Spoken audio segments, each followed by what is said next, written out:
Hi friends, பாவக்காயை cut பண்ணி வச்சிடலான்னு cut பண்ணுறேங்க. காலையில் செய்யறதுக்கு டைம் ஆயிரும். நம்ம கட் பண்ணி சேர்த்து வச்சிட்டோம்னா கொஞ்சம் சீக்கிரம் ஃபாஸ்ட்டாக வேலையை முடிக்கலாம். காலையில் அவங்கள கிளப்பி நம்ம ரெடியாகி போகிறதுக்கு ரொம்ப லேட் ஆயிரும்.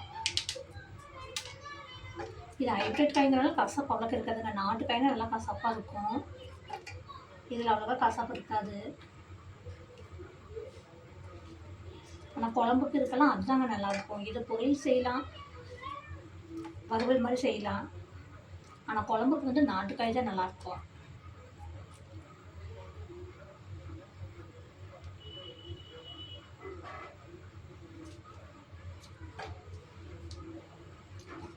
காலையில் வேலை கொஞ்சம் ஈஸியாகிறதுக்கு கொஞ்சம் வெங்காயம் கட் பண்ணி வச்சுக்கலாம். சின்ன வெங்காயம் கொஞ்சம் உரிச்சு வச்சுக்கலாம். பூண்டு இதெல்லாம் உரிச்சு வச்சுக்கலாம். அப்புறம் காயெல்லாம் கொஞ்சம் கட் பண்ணி வச்சுக்கலாம். கீரை வச்சு கண்டிப்பாக சுத்தம் பண்ணி வச்சே தாங்க ஆகணும். ஏன்னா காலையில் கீரையெல்லாம் கட் பண்ணி சுத்தம் பண்ணி எடுத்து வச்சுட்டு வந்தோன்னா ரொம்ப லேட் ஆகும். அதனால் அவங்களுக்கு டைமுக்குள்ளே செஞ்சு கொடுக்க முடியாது. அதனால் அதெல்லாம் நைட்டே இதெல்லாம் சுத்தம் பண்ணி எடுத்து வச்சுக்கோங்க.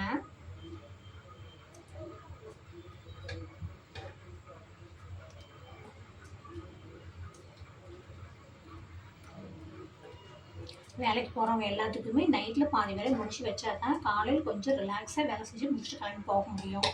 இல்லைன்னா அவசர அவசரமாக நம்ம சாப்பிடாமலேயும் ஓடணும் வேலைக்கு.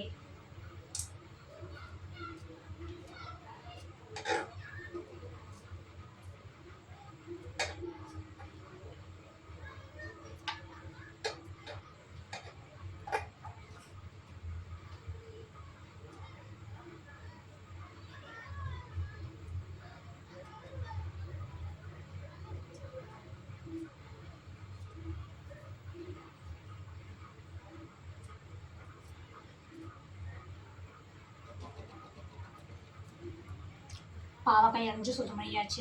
அடுத்தது பீட்ரூட் இருக்குதுங்க. இதை வறுவல் பண்ணிவிட்டு அதை வந்து பொரியல் செஞ்சுக்கலாம், பொரியல் செஞ்சு ரசம் வச்சுக்கலாம் அப்படின்னு பார்க்குறேன்.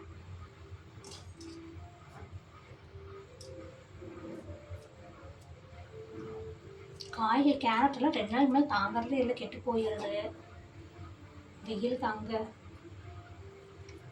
எப்படி கழுவி ஃப்ரெஷ்ஷாக நம்ம எடுத்து வச்சாலும் காய்கறி கெட்டு போகுதுங்க.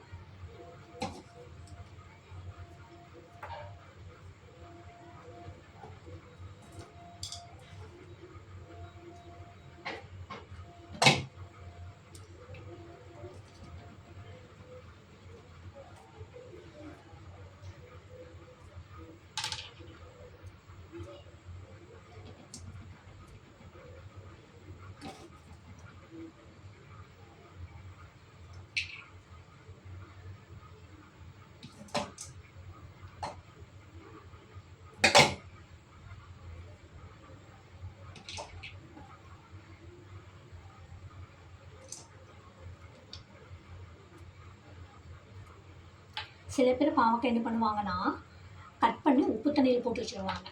போட்டு வச்சு அந்த கசப்பெல்லாம் போயிடும், குழம்பு வச்சோம்னா அந்த கசப்பு வராது அப்படின்ட்டு அப்படி செய்வாங்க. ஃபஸ்ட்டெல்லாம் நம்ம அம்மாக்கெல்லாம் ஃபஸ்ட்டு அப்படி தான் செய்வாங்க. அப்புறம் இப்போ ஹைப்ரிட் பாவக்காயில் அவ்வளோ கசப்பு இருக்கிறது இல்லையேங்க. நம்மளுக்கு எங்கே நாட்டு பாவக்காய் கிடைக்கிது?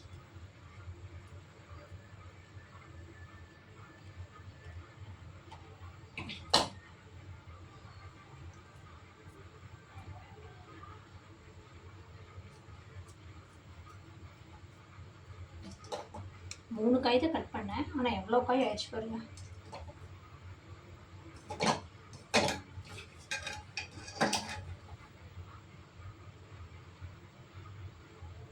பாவக்காய் சில்லியாக போட்டு கொடுத்தா தாங்க தீரும் எங்கள் வீட்டில், இல்லைன்னா தீராது.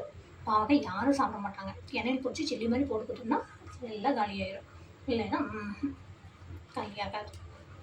ஓகே ஃப்ரெண்ட்ஸ், நீங்கள் பாவக்காய் எப்படி செய்யுன்னு சொல்லி கமெண்ட்டில் சொல்லுங்கள். மறக்காமல் என் வீடியோ பிடிச்சிருந்தால் லைக் பண்ணுங்கள், ஷேர் பண்ணுங்கள், கமெண்ட் பண்ணுங்கள். நிறைய பேர் சப்ஸ்கிரைப் பண்ணுறதே இல்லை. மறக்காமல் சப்ஸ்கிரைப் பண்ணுங்கள். பாய். இன்னொரு வீடியோவில் பார்க்கலாம்.